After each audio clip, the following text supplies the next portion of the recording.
There is a piece of paper I want to tell you about. A grocery list, written in pencil, in a careful hand, in the year 1936. Eggs, bread, a pound of coffee, a few other things. The kind of list a woman would tuck into her coat pocket, with a few coins knotted into the corner of a handkerchief, and walk down to the corner store to fill.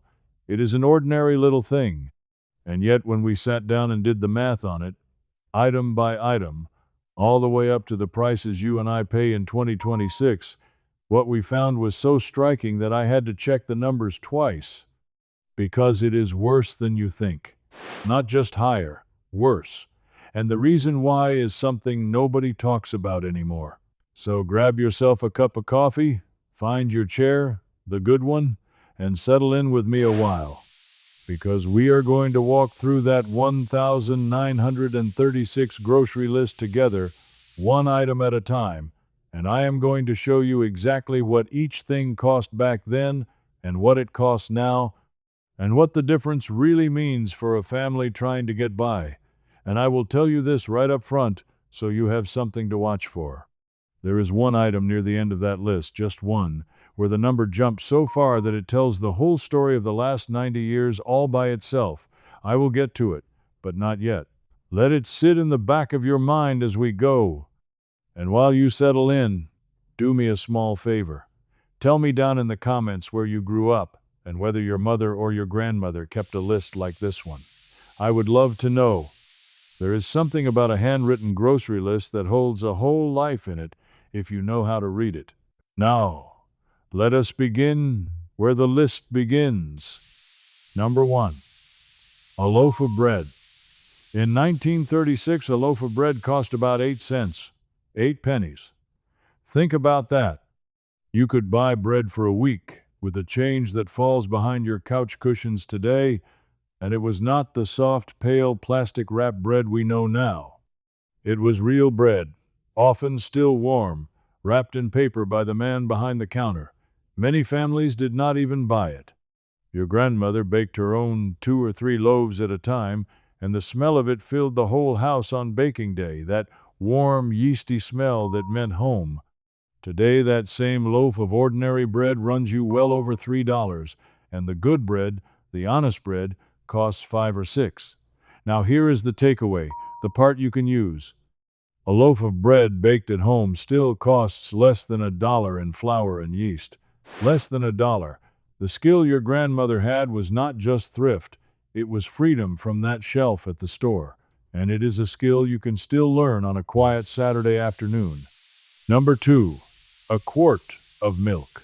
In 1936, milk was delivered to your door in glass bottles by a milkman who knew your name for about 10 cents a quart. The cream rose to the top, and the children fought over who got to shake the bottle. You left the empties on the step, and they came back clean and full. Today, a quart of milk is well over $1, closer to $2 for the good stuff, and nobody brings it to your door, and nobody knows your name. We gained convenience, they tell us, but I am not always sure we gained. There was something in that daily knock, that familiar face, that a refrigerated aisle under buzzing lights will never give back to us. And here is a small takeaway, even for the milk, because there always is one. Milk was bought fresh and used fully, and when it began to turn, it was not poured down the drain. It became buttermilk for the biscuits, or it was clabbered for baking, because slightly soured milk makes the tenderest pancakes and cornbread you ever tasted. Nothing was thrown out for being a day past its best.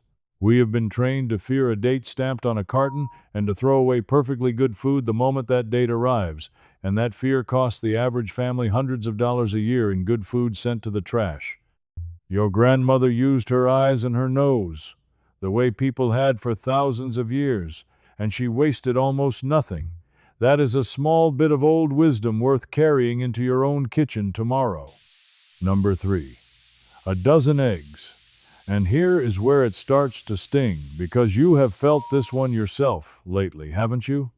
In 1936, a dozen eggs cost about 33 cents, a third of $1 for a full dozen. Your grandmother, if she lived in the country, did not pay even that because she kept a few hens out back, and those hens turned kitchen scraps into breakfast every single morning. The eggs were warm when you gathered them. Today, well, you have seen the sign at the store. Eggs have become the thing everybody points at when they talk about prices. Some weeks $4, some weeks 5 or 6 for a dozen, and there were stretches not long ago when you could hardly find them at all. The shelves bare.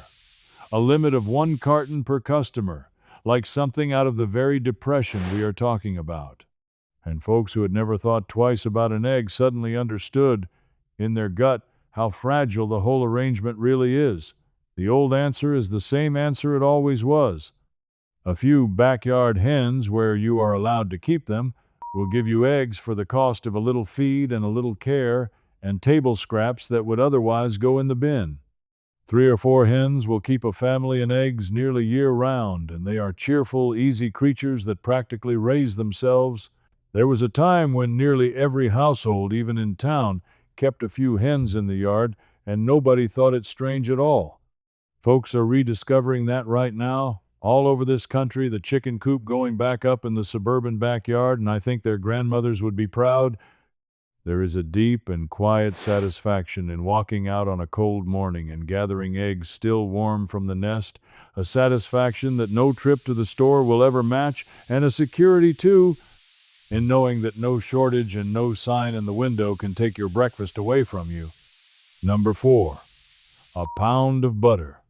Real butter, churned from real cream.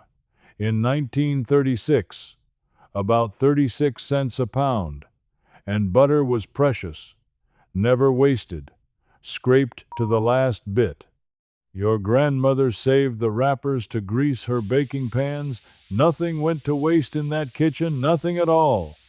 Today that pound of butter is $4, $5, sometimes $6, and we toss the wrapper in the trash without a thought. The takeaway here is not really about butter. It is about waste. That generation wasted nothing, and it was not because they were cheap. It was because they understood the value of a thing. And a household that understands the value of a thing is a household that is always quietly a little bit richer than its neighbors. Number 5. A pound of coffee. In 1936, a pound of coffee, the kind you ground yourself or had ground at the store, cost about a quarter, 25 cents. And coffee was a ritual, percolated slow on the stove, the smell of it pulling the whole family toward the kitchen in the morning. A pot of coffee was made to last, and the grounds were sometimes used twice when money was tight. Today, a pound of decent coffee is $8, $10, $12, and many folks pay $5 for a single cup of it handed to them through a window. $5 for 1 cup. Your grandmother could have bought 20 pounds of coffee for what some people now spend on a week of those paper cups. I am not here to scold anybody, but I will gently say this. The coffee at home, made with a little care, is not just cheaper. Made right, it is better. And the quiet morning that comes with it is something money cannot buy at any window. Are you starting to feel it? That slow tightening in your chest as the numbers climb? Hold on to that feeling, because we are not even halfway. And remember, there is still that one item waiting near the end, the one that tells the whole story. We are getting closer to it. But before we go on, let me take you inside that store for a moment, because the store itself was a different world, and understanding it helps the numbers make sense. There were no giant warehouses with 100 kinds of everything back then. There was the corner grocery run by a man who lived above it, and you walked there, you did not drive. You handed your list across a wooden counter, and he gathered the items for you, weighing the coffee and the sugar from big bins into paper sacks, slicing the cheese from the wheel, wrapping the meat in brown paper and tying it with string. He knew your family. He knew your children's names. And if the money was short that week, more often than not, he would write it in a little book and let you pay when you could, because that is how a community held itself together. There were no shopping carts piled high, no impulse aisles designed to make you buy what you never came for, no bright packages shouting at you from every shelf. You bought what was on the list and you went home. The whole system was built to sell you exactly what you needed, and not one thing more. Compare that, just for a moment, to the way we shop now, pushing a great cart through acres of temptation, and you begin to understand that the prices are only half the story. The other half is how much more they have learned to sell us. The old way had a kind of honesty built right into it, and we gave that up too, somewhere along the way. Now, where were we? Ah, yes, we are getting closer to that final item. Number 6. A 5-pound bag of sugar. In 1936, about 26 cents for 5 whole pounds. Sugar was for canning, for putting up the summer fruit so it would last the winter, for the pies that appeared on Sunday and the birthday cakes made from scratch. A bag of sugar was an investment in a whole season of sweetness. Today, 5 pounds of sugar runs you around $4, and most of the sugar we eat now we never even see, because it is hidden inside the boxed and bagged and bottled things we buy already made. Which brings me to the takeaway, and it is a big one. That generation bought ingredients. We buy products. They bought flour and sugar and made 100 things from them. We buy the 100 things, each one packaged, each one marked up, each one a little sale to somebody.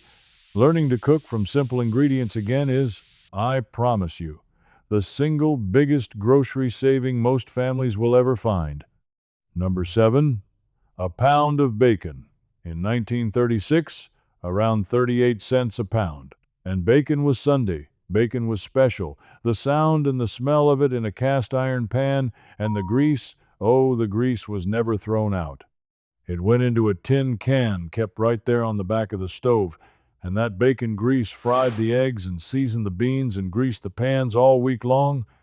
Today, a pound of bacon is $6, $7, $8, and the grease goes down the drain. There is that word again, waste. The old way saw a pound of bacon as a week of flavor. We see it as one breakfast. Same bacon. Two completely different kinds of wealth. And let me pause right here just for a moment, because you have been so kind to sit with me this long. If these old numbers and these old memories are stirring something in you, if you find yourself nodding along thinking, yes, yes, that is how it was, then I would be so glad to have you here with us regularly. Just tap that subscribe button, no fuss, and you will not miss the next story. We are a quiet bunch here, folks who remember, folks who believe the old ways had something worth keeping. You belong with us. Now, back to the list. Number 8. A pound of round steak. In 1936, good beef, round steak, cost about 36 cents a pound. Beef was the Sunday dinner, the roast that fed the family and then became soup on Monday and hash on Tuesday, because one good cut was made to stretch across days. Your grandmother knew how to make a cheap, tough cut tender with nothing but time and a low oven and a little patience.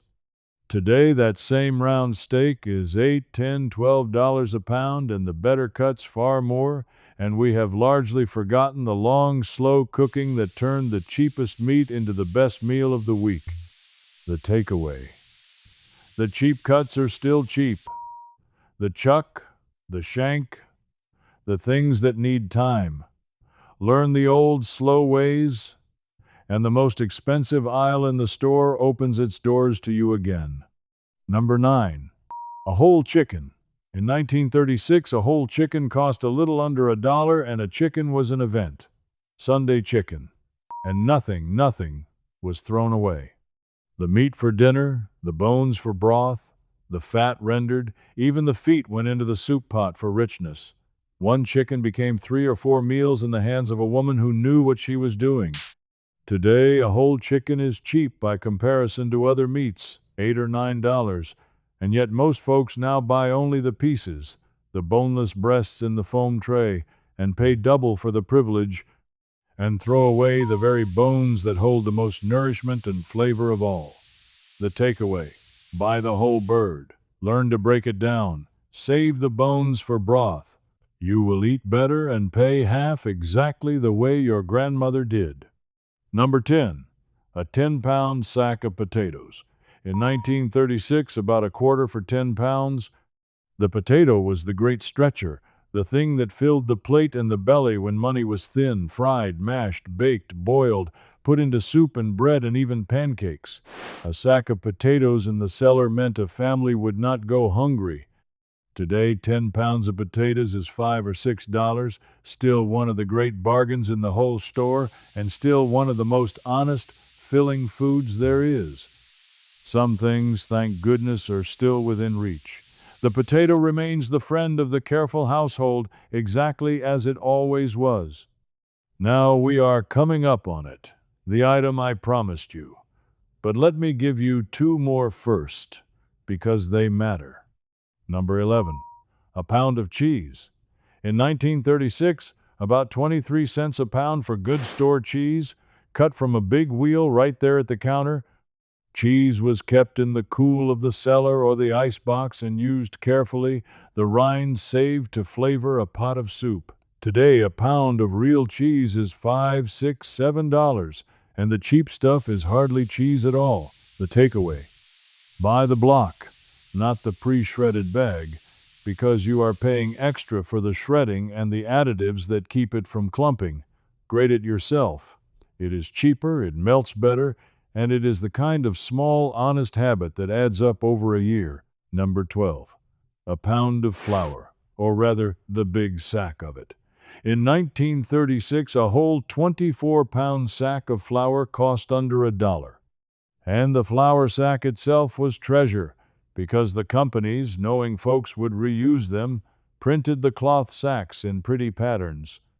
And your grandmother sewed those flour sacks into dish towels and aprons and little girls' dresses. Nothing wasted, not even the bag. Today, flour is still reasonably cheap, a few dollars for a 5-pound bag, and it remains the foundation of the thriftiest kitchen there is. But the flour sack dress, the idea that even the packaging was too valuable to throw away, that tells you everything about the difference between then and now. Number 13, a dozen oranges. Now, oranges in 1936 were not the everyday thing they are today. They were a treat, a luxury, something that showed up in the toe of a Christmas stocking and made a child's eyes go wide. A dozen oranges might run you a quarter or so, and that was real money, and that is exactly why an orange at Christmas meant so much. It was sweetness and sunshine carried all the way from Florida or California in the dead of winter, and a child would eat it slowly, section by section, and remember it for the rest of the year. Today we buy oranges by the big mesh bag without a second thought, $3 or $4, and they sit in the bowl until half of them go soft and get thrown away. There is that word one more time: waste. The takeaway here is gentler than the others. It is simply this: when a thing is rare, we treasure it. When a thing is everywhere, we let it rot. The old folks treasured the small things, and a treasured life, I have come to believe, is a richer life than a wasteful one, no matter what the bank book says. Number 14, a box of oatmeal and a pound of lard. In 1936, a big round box of oats cost about a dime, and it fed a family breakfast for a week, hot and filling on a cold morning, sticking to the ribs of children before they walked, yes, walked, to school. And lard, the honest cooking fat of that whole generation, was just a few cents a pound, and it fried everything and made the flakiest pie crust the world has ever known. Today, a container of oats is still a bargain, $3 or $4, and it remains one of the cheapest, most filling, most honest breakfasts a body can eat, far cheaper and far better for you than the bright boxes of sugary cereal that cost $5 and $6 and leave a child hungry by 10 o'clock. The takeaway: some of the very best, cheapest foods never went anywhere. The humble bowl of oats is still sitting right there on the shelf, patient, waiting for us to remember it. A pot of oatmeal costs pennies a serving and starts the day the honest old way. And there was one more thing on that list, written at the very bottom, almost as an afterthought: a bar of soap, a few cents. And from that one bar, your grandmother washed the dishes, scrubbed the floor, did the laundry on the washboard, and cleaned the children's hands and faces before supper. One bar, a few pennies. doing the work of the whole crowded cabinet of bottles we buy today. I will not even tell you what we spend on cleaning products now, because you would not believe me, and besides, that is a whole story for another evening. And now, here it is, the thing I told you to watch for all the way back at the start. Because once you have added every single item on that little penciled list, something jumps out at you that no single price tag can show. It is not a single grocery. It is the whole list, added up, set against one simple thing, a day's wages. Because here is what the numbers really tell us, and this is the part that is worse than you think. In 1936, all of those groceries I just named, the bread and milk and eggs and butter and coffee and sugar and bacon and steak and chicken and potatoes and cheese and flour, the whole basket came to just a few dollars. And a working man in those years, even in the hard middle of the Depression, might earn a few dollars in a day. So a single day of honest work could very nearly fill the family larder. Now do the same math today. Add up that same basket at 2026 prices. You are well past 60, 70, $80 for the lot. And ask yourself honestly, how much of a day's wages that takes for so many families now? That is the number that tells the whole story. It was never really about the price tags. It was about how far a single day of your work would stretch. And that, my friend, is the thing that has quietly shrunk, year after year, while we were all looking the other way. That is why it is worse than you think. Not because eggs cost more, because your time, your work, your one precious day buys less of life than it used to. That is the real list. That is what was written in pencil between the lines of that little piece of paper from 1936. But I do not want to leave you heavy-hearted, because that same generation, the one that faced harder times than most of us will ever know, did not despair. They got clever. They got close. They wasted nothing, and they wrung joy out of very little. And the habits that carried them through are the very habits that can carry us now. Bake your own bread. Keep a few hens if you can. Buy ingredients, not products. Save the bacon grease and the chicken bones and the cheese rinds. Buy the whole bird and the cheap cut and the big sack. Make one good thing stretch across the week. None of it is hard. All of it is honest. And every bit of it puts a little more of your day back into your own pocket, where it belongs. That generation knew a secret we are only now remembering, that a household is not made rich by how much it brings in, but by how little it lets slip away. They were the masters of letting nothing slip away. And we can be again. And let me leave you with a few more of their honest habits, the small ones, the ones that cost nothing and save plenty, because I do not want you walking away with only the heavy feeling. I want you walking away with something you can use tomorrow morning. First, make a list, a real one, in pencil if you like, and buy only what is on it. That one old habit, buying to a list instead of wandering the aisles, saves the average family more than almost anything else, because the wandering is exactly what the store is counting on. Second, plan your meals around what is cheap and in season, the way your grandmother planned around the garden and the sales, instead of deciding what you want and paying whatever it costs.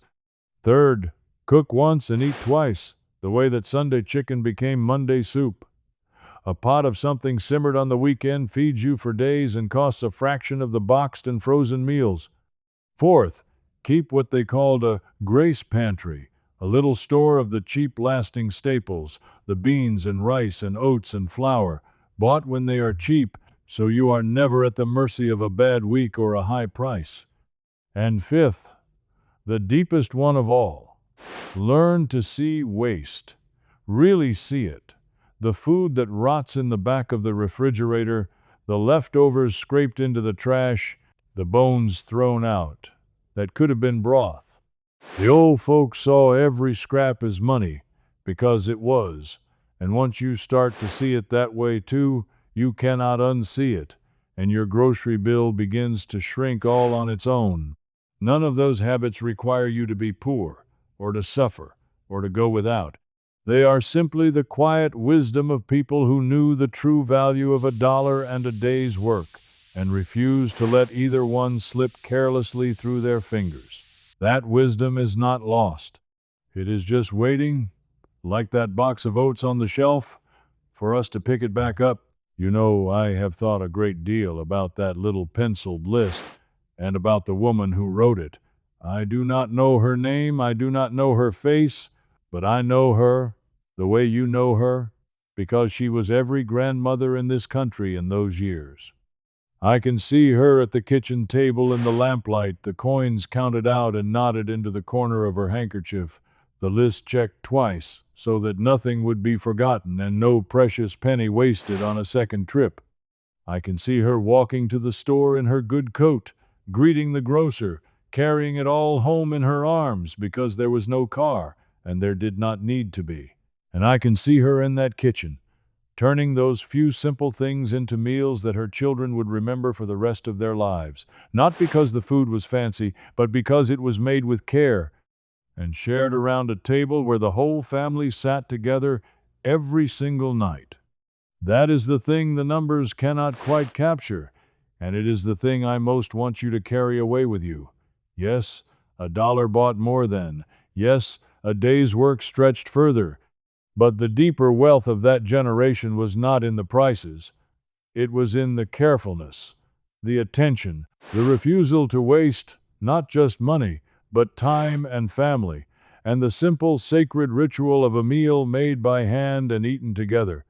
We have more food than they ever dreamed of, more than any people in the history of the world. And yet so many of us eat alone, in a hurry, out of a package, in front of a screen. They had so much less, and in some ways they had so much more. That is the real arithmetic of that grocery list, and it is worth sitting with. So here is what I would love from you tonight. In the comments below, tell me one thing your mother or your grandmother did to stretch the grocery money. One trick, one habit, one thing she made from almost nothing that you have never forgotten. The bread, the soup, the way she made a Sunday chicken last till Wednesday.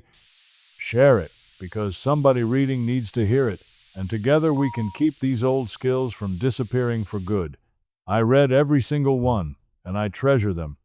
And if you have enjoyed sitting with me through this old grocery list, if it brought back the smell of your grandmother's kitchen or the knock of the milkman at the door, then do an old fellow a favor and subscribe so we can do this again soon. Next time, I want to take you back to a kitchen in the dead of winter and show you how families kept warm in 1948 with no central heat at all, while their whole house stayed cozy and their bills stayed small. You will not want to miss it. We will keep the old wisdom alive together, you and I, one story at a time. So pour yourself one more cup, hold your people a little closer, and remember that the richest things in this life were never the ones with a price tag. Take good care of yourself, and I will see you next time.